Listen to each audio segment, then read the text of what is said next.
Greetings, my friends. I'm James Henry from St. James, and tonight, this afternoon actually, I'll be talking a little bit about practicing love. It seems like a good thing to talk about in this time in the world. But before I start with our practices, I want to remind you of something that I remind you about every single time we get together, and that is that you are infinitely loved, that you are a gift just for who you are, right where you are, right this very moment. Please never forget that piece. And as well, um, that the infinite love is not only in you, but can be channeled through you. And that's why I'm going to talk a little bit today about what it might look like for us to practice love.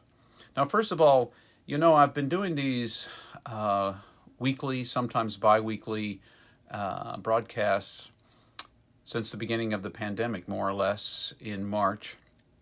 And I've often called some of them practices. And practice means two things to me because I think it's important to bring them both up.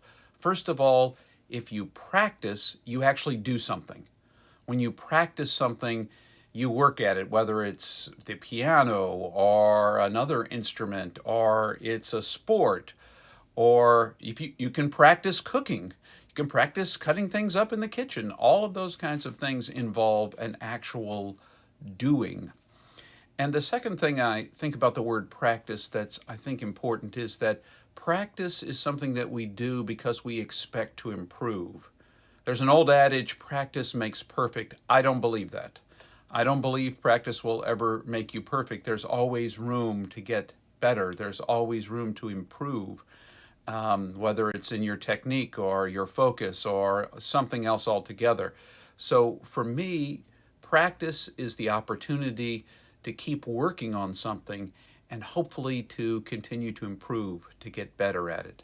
And the reason why I chose today to talk about the practice of love, that, as followers in the way of Jesus, he told us that there were two great commandments: love the Lord your God with all your heart, soul, mind, and strength, and love your neighbor as yourself.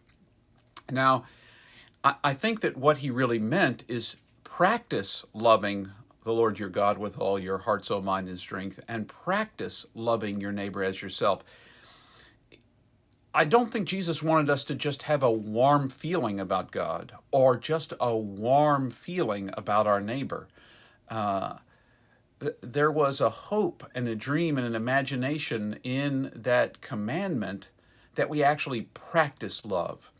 In today's society, we've started to think a lot about love as something that you do like in your heart or even in your mind, whereas love is something that's meant to be a verb, a practice we do with our hands, with our words, and other kinds of actions that may seem passive, like just listening to a friend unload about their day, looking carefully as the sun sinks over the horizon at the end of day, and recognizing that light coming to you is part of the love of God, a reflection of that love.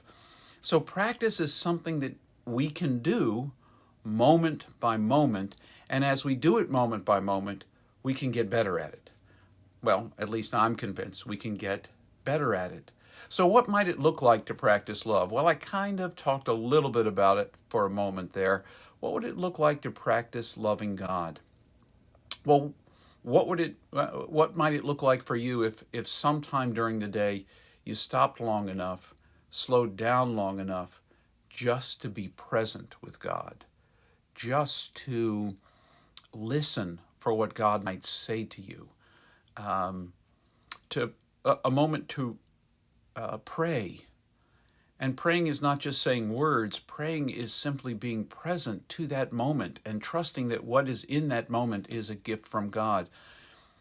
You might practice love of God by mindfully, thoughtfully, heartfully chewing each bite of food that you get and being thankful of the gift that it is, whether it's a fresh ripe strawberry or a hot bowl of oatmeal or even a cold bowl of oatmeal for that matter. Any any food that we eat, any moment that we get can be a moment to stop and recognize our connection to God, and that's part of practicing love. It can also be reading the Bible. It can be all of those other kinds of things we often talk about. But just watching the sunset, gazing lovingly, and knowing that as you look lovingly at that sun, that's setting on the horizon or rising in sun, on the horizon in the morning, that as you look longingly toward the sun and, lovingly toward the sun, it's an echo in you of God's loving you in this moment, loving you into that space. And second of all, how do you practice love towards your neighbor? Well, we practice love toward our neighbor by being kind, by listening, by being open to what that person might be saying to us. And we love that person by recognizing that we are all connected, we're all in this together, we are all human beings. And as part of that, each one of us has a voice, a unique voice God has given us. There is no other one like us, and no other one like the neighbor we're speaking to. And that a kind of mutual respect is a way of loving the neighbor, of listening to what they have to say without getting wound up and yelling back. And it's not just when you do it in person. Think about your social media accounts on Facebook and Twitter, or if you have Instagram.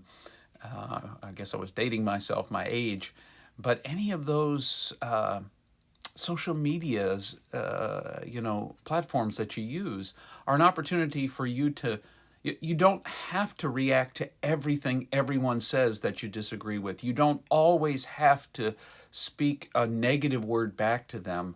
You don't have to try to have the last word. Practicing love is sometimes restraining yourself in conversation, in connection to the neighbor. So practice. Practice. Actually do something about love. Don't just try to feel it, but practice it.